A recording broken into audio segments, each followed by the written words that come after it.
Welcome to the video series on guidance for the development of a local literacy plan. This video series will provide information on the key components included in a local literacy plan, as well as recommendations for the development of a high-quality plan aligned with the state's comprehensive literacy plan, Ohio's policies for literacy instruction, and best practices in implementing systems that support language and literacy development.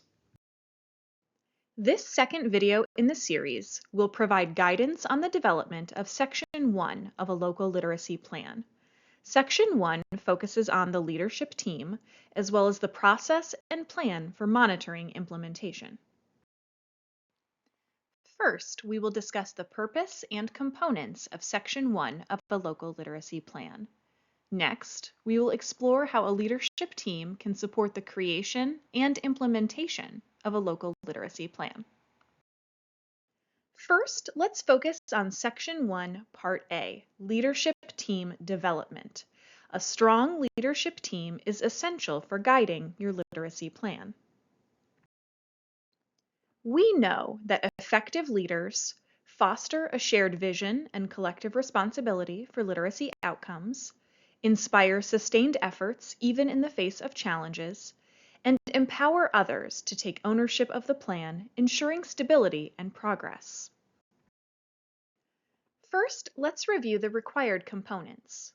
Section 1, Part A advises districts, schools, and early care and education programs to list all leadership team members, their roles, and contact information.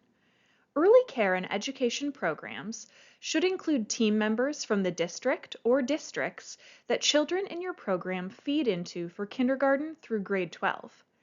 Districts and schools should include team members from early care and education programs and the community feeding into their district.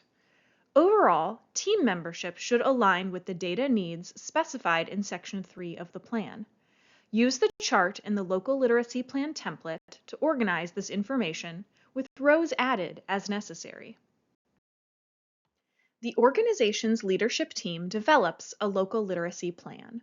Functions of the leadership team include the following: setting performance targets aligned with board-adopted district or program goals, monitoring performance against the targets, building a foundation for data-driven decision-making on a system-wide basis, designing system planning and focused improvement strategies, structures, and processes, facilitating the development and use of collaborative structures, brokering or facilitating high-quality professional development consistent with goals for instruction and achievement, and allocating system resources toward instructional improvement. Regular re-evaluation of team membership ensures your team remains strong and well-rounded, and that you have the people you need to fulfill the essential functions of the leadership team. Let's take a minute to think about ensuring an inclusive leadership team. Members of the leadership team should include individuals with key positions at various levels of the organization. Individuals may include the following, such as the superintendent or CEO, a local school board member, treasurer, building level administrators, teacher leaders, specialists, program directors and supervisors, family and community engagement team members who represent parents and other community organizations, and representatives from other groups such as teacher bargaining units. However, it's also important to take into account your local context and consider the roles or individuals you would add to this list to ensure an inclusive leadership team. You may find yourself reflecting on your leadership team and considering potential changes or additions. Consider how you can include a diverse group of educators, coaches, and administrators to support implementation. Use these questions to guide your selection process, considering those that you feel may be important to add. Are all buildings represented? Is every student population represented, such as students who are gifted, special education, students with reading difficulties, or multilingual learners? Are all grade levels represented? Are all content areas represented? Does the team possess the necessary knowledge and skills to support implementation? Is there a knowledge or skill gap that needs to be filled by a particular person in a particular role? Next, let's focus on Section 1, Part B, developing, monitoring, and communicating the local literacy plan. After you've created, revised, or reconvened your leadership team, it's time to get started on your local literacy plan.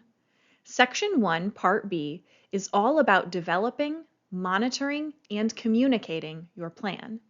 It addresses the importance of planning to engage key stakeholders throughout the process to ensure the plan stays on track, stakeholders remain engaged and informed, and updates and adjustments are understood and well supported.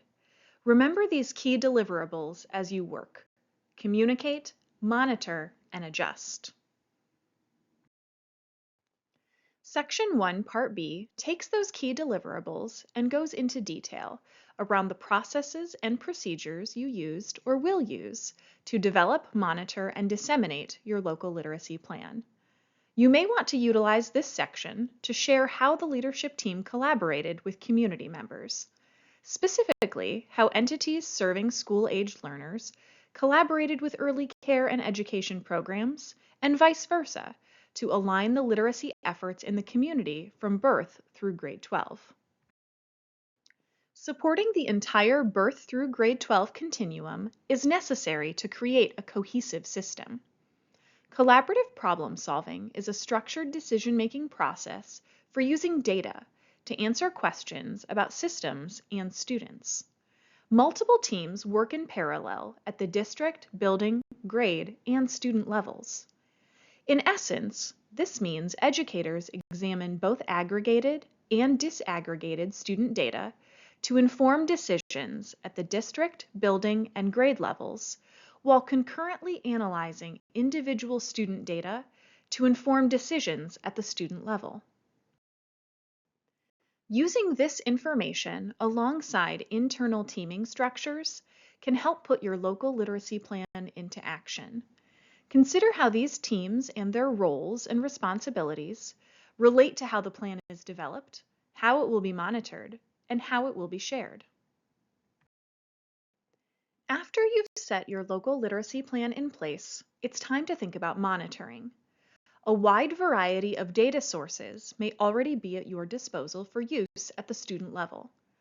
Consider leveraging student data sources related to achievement, attendance, demographics, and climate.